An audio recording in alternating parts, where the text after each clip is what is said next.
السلام عليكم ورحمة الله وبركاته. ازيكم حبايبي، عاملين ايه؟ يا رب تكونوا بخير. النهاردة هنعمل مع بعض الفراخ الفرايد تشيكن او الفراخ الكنتاكي بطريقة سهلة جدا وبخلطة مميزة قوي وجميلة تخلي الفراخ تطلع معانا مستوية جدا من جوه، من بره كريسبي جدا ومقرمشة وطعمها يجنن. تعالوا نعملها مع بعض، وهنعملها في البيت وبمكونات بسيطة جدا وتطلع انضف واحلى من بره بكتير جدا. بس هي الإضاءة ظلمها جدا والله، هي لونها على الحقيقة ذهبي وجميل جدا، بس مش عارفة مش عارف ما عرفتش اظبط الإضاءة خالص عشان تطلع معايا نفس شكلها على الحقيقة. بس لو عملتها بنفس الطريقة اللي انا عملتها وبنفس المقادير هتطلع معاكم زي بتاعت بره بالظبط. ونعمل جنبها شوية بطاطس محمرة ورز كده بالخلطة والكاري. بجد طعمها كان يجنن، جربوها ومتنسوش تقولوا رأيكم فيها ايه. ولو عجبتكم متنسوش تعملوا لي لايك، ولو لسه ما اشتركتوش في القناة ياريت تشتركوا. يلا نشوف بسرعة المكونات ايه. هنجيب الفراخ بتاعتنا نغسلها كويس جدا وننقعها ونحطها في طبق على جنب. ودي التوابل اللي احنا استخدمناها: ملح وفلفل اسود وبابريكا وكاري، وبهارات فراخ وتوم باودر وبصل باودر ومعلقة صغيرة توم مفروم ومعلقة كبيرة من المستردة وتلات اربع معالق خل كبار. هنقلب المكونات دي كده كلها مع بعض، وهنحط عليهم كوباية كبيرة من اللبن الرايب. لو مفيش لبن رايب يبقى نحط كوباية زبادي على نص كوباية لبن ونخلطهم مع بعض ونحطهم. بس لازم لبن او زبادي، لان اللبن والزبادي بيخلوا طعم لحم الفراخ او اللحمة عامة بيبقى دايب ومستوي كده وجميل وما ياخدش معانا وقت خالص في السوا. هنجيب الفراخ اللي احنا هنستخدمها نفتحها، لو دبابيس فراخ نفتحها كده كويس قوي عشان الخلطة تتغلغل فيها كلها كده كويس من جوه و... وتبقى بتسوي الفراخ كلها في التتبيله كده قبل ما نسويها على النار، ونقطعها لقطع. يعني لو الورك كبير نقطعه لقطعتين او ثلاثة على حسب الحجم، ولو دبوس كبير برضو ممكن نقطعه لقطعتين على حسب الحجم يعني. والاجنحه نقطع الفرخه كلها، والصدر نقطعه على ثلاثة لو حجمه كبير. وهنقلبها كويس قوي في الخلطه اللي احنا عملناها دي.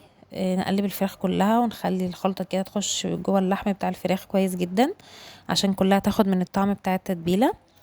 ولازم تقعد ليلة كاملة في التتبيلة دي، احنا نقفلها بالاسترتش راب ونحطها في التلاجة، لازم ليلة كاملة مش اقل من كده عشان تبقى مستوية معانا كويس جدا من جوه. الكفر بقى اللي احنا هنعمل بيه الفراخ هنحط كوبايتين دقيق عليهم نص كوباية نشا ونفس التوابل اللي احنا حطيناها في التتبيلة. انا كنت حاطه زعتر في التتبيله، نسيت اقول لكم، فهحطه تاني هنا برضو. فلفل اسود وبابريكا وبهارات فراخ، توم باودر وبصل باودر وملح. وهنجيب طبق نحط فيه مية ساقعة وقطع تلج. هنحط الفراخ نغلفها الأول، نحط عليها الكفر الأول بالدقيق، نقلبها كويس كده في الدقيق تقلبتين تلاتة، وبعد كده هننزلها نزلة سريعة في المية اللي هي فيها تلج دي، ونرجع نحطها تاني في الدقيق، نقلبها كويس جدا. نسيت اقولكوا حطيت نص معلقة بيكنج باودر في الدقيق برضو. هنقلبها كويس قوي في الدقيق، نلفها لفتين تلاتة كده، وبعد كده نخبطها في الطبق عشان تعمل الكشكشه اللي فيها دي، اللي هي بتدينا الشكل بتاع الكريسبي في الاخر بعد ما بنقليها. يستحسن ان احنا منعملهمش ونركنهم في طبق ونقليهم، لا احنا نعمل اول باول ونحط في الطاسه على طول، او ممكن نعمل قطعتين قطعتين ونحطهم في الطاسه. لكن ما نعملش الكميه كلها بالدقيق كده ونسيبها على جنب. الكسره اللي احنا عاملينها دي او الكشكشه اللي احنا عاملينها دي هتضيع. فهنعمل بنفس الطريقه زي ما قلت لكم، نغلفها الاول بالدقيق وبعد كده نرميها رميه سريعه في الميه اللي بتلج، ونرجع نحطها تاني في الدقيق، نلفها اربع خمس لفات كده في الدقيق كويس قوي ونخبطها كده عشان ننزل الدقيق الزياده اللي فيها. الزيت يكون سخن اول ما نحطها فيه، ما نحطش كميه كبيره عشان خاطر يعني يستوي كويس، والزيت ما يبردش بسرعه وياخد وقت في السوا.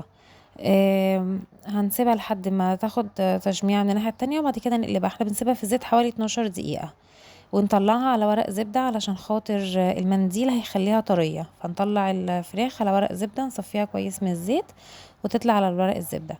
وهنعمل باقي الكمية بنفس الطريقة، هنحطها في الزيت يكون سخن وبعد كده نوطي عليه النار ونسيبها حوالي 12 دقيقة. هتطلع معانا حلوة جدا وطعمها يجنن وزي بتاعت بره واحلى بكتير كمان.